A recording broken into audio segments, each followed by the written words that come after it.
You started off with the one person that's probably had the greatest impact in my life as a basketball player, but also as a student athlete and someone outside of the arena, and that was Dean Smith. He gave three principles on a daily basis for us: play smart, um, play hard, and play together.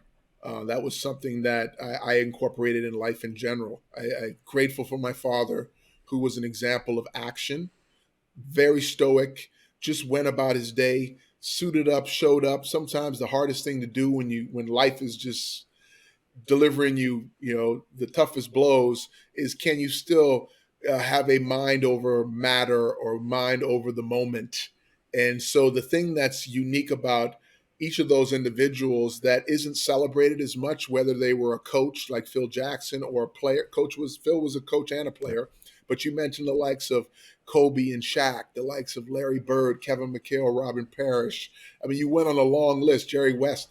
My bloodline of mentors and teammates rank up there with the best. Yeah. Michael Jordan was a mentor of mine for 2 years. I lived in his house as a college kid in the summers, working his basketball camp. He gave me the first glimpse of what I thought was a limit, and that was him jumping on a treadmill, same treadmill I had just gotten off of, and watching him run at the maximum on that treadmill for 3 minutes at a time.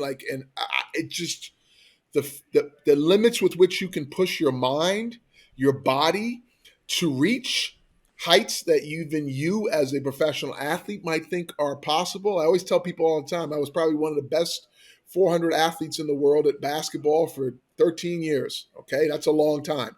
But there were teammates of mine, and you named a lot of them, that played for 20 years. They were Hall of Famers, the best of the best. I wasn't one of them. I was a championship coach. I mean, a captain. I led teams to championship level success for 3 years. But from the shoulders up, every single one of them would smash the dumb jock, label. Right. In other words, you'd find them to be some of the most detailed, oriented, driven, focused. They see things, they process things at a speed that's unfathomable.